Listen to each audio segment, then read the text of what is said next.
When you see this door, you know it's time for another episode of Behind the Closed Doors. And yeah, it's raining again. Hey, it's time for another episode of Digital Classroom, our live stream from our studio in Emmeloord. So join us for today's episode of Behind the Closed Doors.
Okay, we're almost done for Digital Classroom. Everything is set up, and today the topic is actually going to be speedy portraits with speed lights. So that means that we're going to use small flash, rogue flash benders, of course the strip light, the luster light backdrop, and whatnot more. But I also promised you guys online the Q&A. So we got some questions in.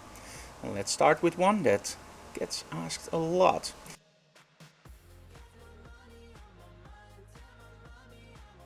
So Frank, how do you combine your work and your private life? Well, that's a little bit of a problem. Now, in all honesty, we live pretty close to our studio. So the studio is like a 10-second walk. So home and studio are really close. It's not in the same building, but, well, you could build a dry walk. Could be a big one. So how do I combine it? Well, at home I have a small studio with my laptop and a BenQ monitor, the 27-inch. And at that point, I can edit the vlog at home. Now, in the studio, of course, we have our main computer, we have all the lighting setups, etc. So that means that most of the videos we actually create here. Now, when I don't have a place to work at home, that actually means that I'm in the studio a long time. Let's put it this way. Normally we start at, let's say, 8 o'clock. And if I don't have a place at home, it would actually mean that I would be here till probably 8 or 9 o'clock at night. Now, the main advantage of having a workspace at home is also the disadvantage, because it's easy to just go to your workspace and just start working. And that's also the problem, because now when I'm home, I can still work. But let me put it this way, I like that a lot better. So normally the workshops will take place up until 5 o'clock. Then we go home and I start editing the vlog, emptying the cards, and well, make my pre-edits. At that time we have dinner, and right after dinner I make the final renderings and upload to YouTube. And then we try to have a family evening. Now, you have to remember that when we do the vlog, I can't film everything myself, because during the workshops we actually ask our intern, of course, to film the parts. Now, you can save a lot of time by just planning this correctly.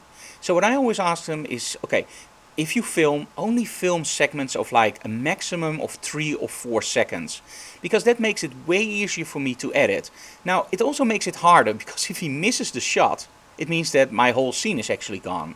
But overall, because you have a lot of shots from that day, and it's not an instructional video, it's just a behind the scenes vlog, it makes it way easier to edit. Because if you have a longer run, you have to go through that complete clip to see if there's something interesting or if you miss something. If you only have 3 or 4 seconds, you can literally go very fast through it all and just see, okay, if this is interesting, no, it's not, okay, just move that clip away and let's focus on the other one.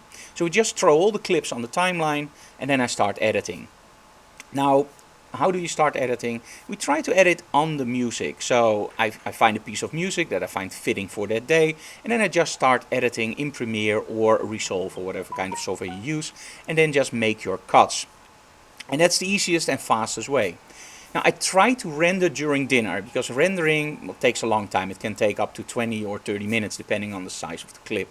And then we have to upload. Now, if you followed this vlog before, you know that we're struggling with fiber, but they promised us next Tuesday we will have fiber. That means that we're actually gonna use a bottle of champagne, which is in the refrigerator now for over 2 years, because that's when we started the whole project of getting fiber. 2 years, and every time it's next time, next time, next time. So yeah, that's a lot of time. So that's how I try to balance. Now, most of the stuff you see online is actually done by me. I'm helped by Enoweek. Enoweek does all the Tether tool stuff.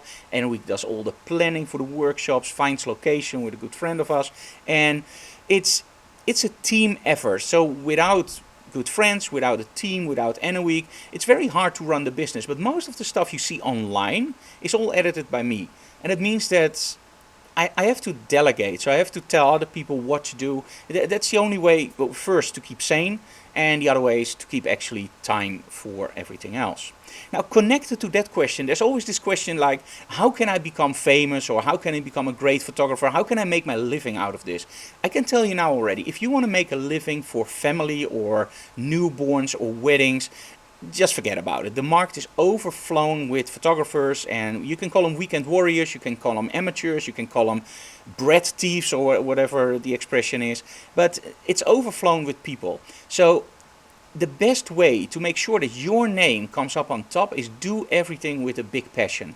Make sure that you love what you do. Make sure that people see that you love what you do. I never intended to teach workshops. I never intended to be part of the Kelby One crew, which I'm very honored to be, and I never intended to be on all those trade shows or have my own YouTube channel. I just loved photography. And because I loved photography, people saw it and they were going like, oh, he's really enthusiastic. For example, with the products, I'm really enthusiastic about a product. The manufacturer sees this and actually contacts us like, hey, you're really enthusiastic about our product. Do you want to do more with us? And at that point, if I'm already really enthusiastic about a product, of course I want to do more with you. So it's that form of cooperation. If you just sit at home and go like, okay, I can make a great picture and now I want a sponsorship, or I want my stuff for free, or I want to be a famous photographer, forget about it. Because a lot of people want free stuff, a lot of people want to be a famous photographer. It just doesn't happen. Just do your own stuff, just concentrate on what you love, and make sure that that passion just flows into your work, and be enthusiastic about stuff. Even if, let's say, and it happened in the past that I used the product and I was so happy with the product, so I approached the manufacturer and I said, man, I really love your products. I promote the heck out of it on our YouTube channel. I promote the heck out of it during the workshops. Can you help me out? We have a show we want to start and we need sponsors. The answer was very quickly, no. Forget about it. They just didn't hang up the phone on me very rude, but it was like, yeah, we like what you do, and no. Can you help me a little bit out? Can I get a discount? No. So I paid full price for the products and I still promoted the heck out of it. Now fast forward 5 years later, I'm one of their ambassadors.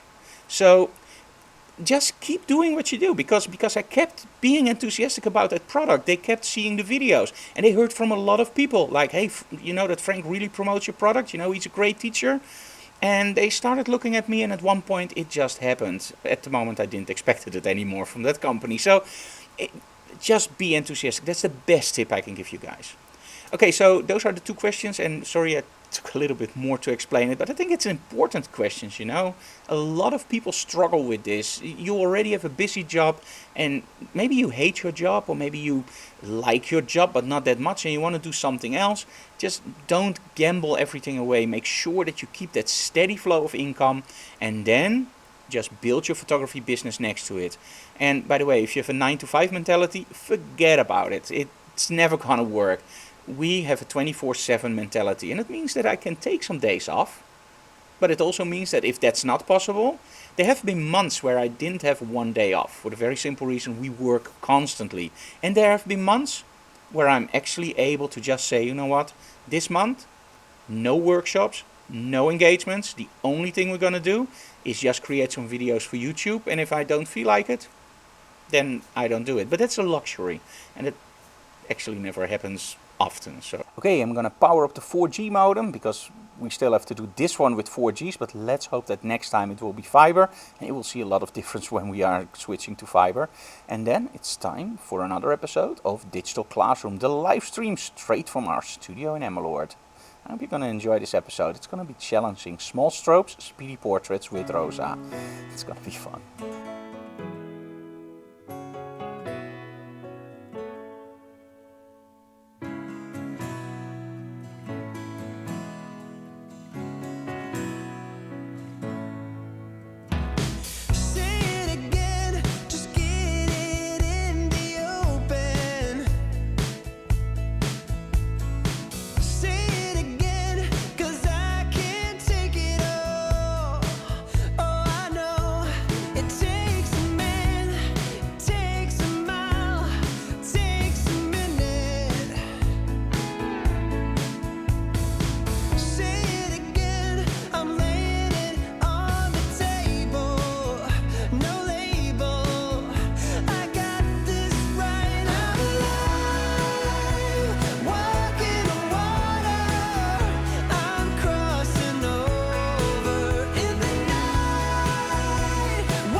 Hey, that was Digital Classroom for today. I retouched the rest of the images. And of course you want to see the results, right? So here we go.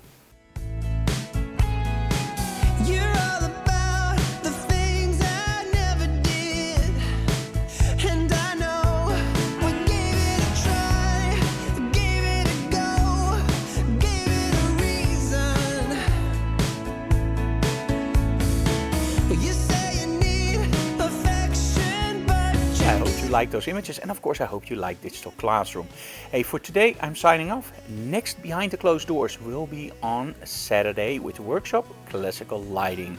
See you then. If you like what we do, subscribe to our channel, leave comments below, smash that like button because we really like that, and of course tell other people about it so we can grow the channel for you guys. See you again next time.